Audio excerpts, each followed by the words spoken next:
Assalamualaikum warahmatullahi wabarakatuh.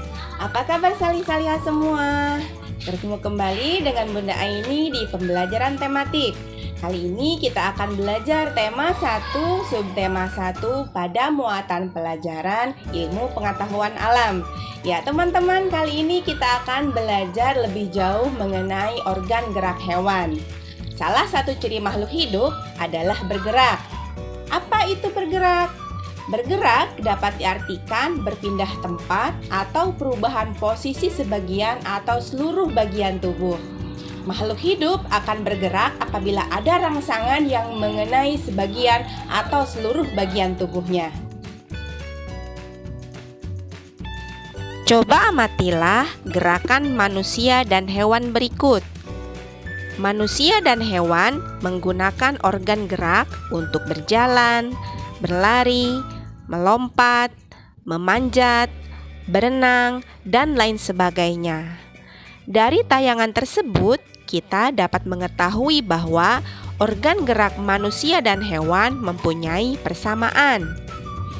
Organ gerak manusia dan hewan terdiri dari dua macam, yaitu alat gerak pasif berupa tulang dan alat gerak aktif berupa otot. Tahukah kalian mengapa tulang disebut alat gerak pasif?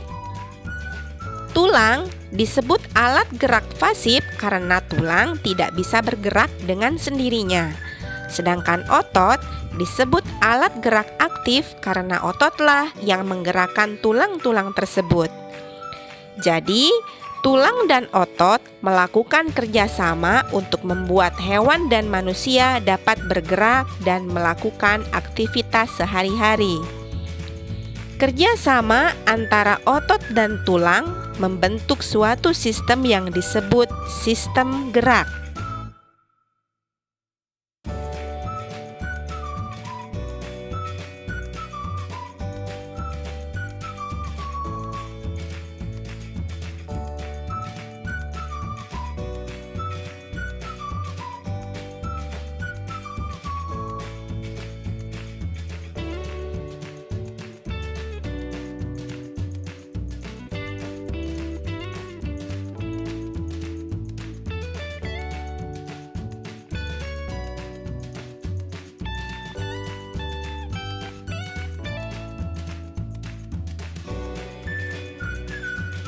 Sekarang, mari kita amati ciri-ciri gerak hewan vertebrata berikut ini.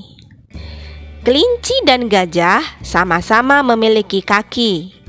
Namun, cara gerak kedua hewan tersebut berbeda. Kelinci bergerak dengan cara melompat, sedangkan gajah bergerak dengan cara berjalan. Kelinci memiliki tungkai belakang yang lebih besar dan panjang dari tungkai depan. Hal inilah yang menyebabkan kelinci bergerak dengan cara melompat. Burung merupakan hewan vertebrata yang bergerak dengan menggunakan sayap.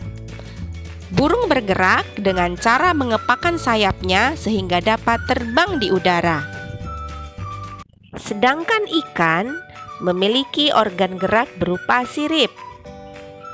Sirip ikan terdiri dari sepasang bagian yang ada di kanan dan kiri, serta sirip ekor yang ada di belakang.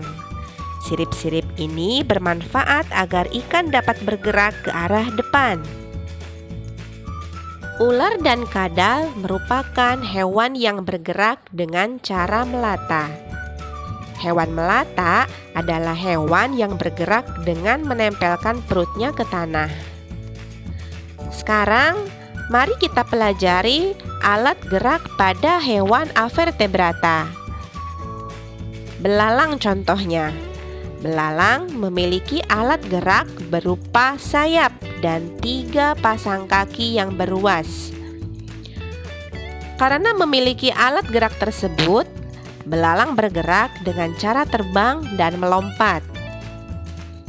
Kupu-kupu bergerak dengan cara terbang menggunakan sayapnya. Selain kupu-kupu, hewan yang bergerak menggunakan sayapnya antara lain adalah lalat, nyamuk, dan lebah. Cacing tanah memiliki dua macam otot, yaitu otot memanjang dan otot melingkar. Gerakan kedua otot itulah yang membantu pergerakan cacing tanah, bahkan hingga dapat menembus tanah. Siput dan bekicot merupakan hewan avertebrata yang bergerak dengan menggunakan otot yang biasa disebut dengan kaki perut. Bintang laut bergerak di dasar laut dengan cara merayap menggunakan kaki-kaki tabungnya. Ubur-ubur dan cumi-cumi bergerak menggunakan tentakel. Tentakel adalah organ tubuh yang dapat memanjang dan bersifat fleksibel.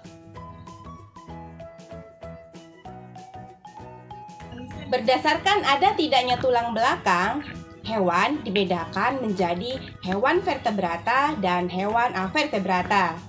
Hewan vertebrata adalah hewan yang memiliki tulang belakang. Misalnya, kelinci, gajah, burung, ikan, kadal, ular, dan sebagainya. Sedangkan hewan avertebrata adalah hewan yang tidak memiliki tulang belakang. Misalnya, cacing, siput, bintang laut, ubur-ubur, dan sebagainya. Demikian tadi anak-anak video pembelajaran mengenai organ gerak hewan. Semoga dengan video pembelajaran ini bisa memudahkanmu dalam memahami materi tentang organ gerak hewan. Sampai bertemu lagi di video pembelajaran berikutnya. Wassalamualaikum warahmatullahi wabarakatuh.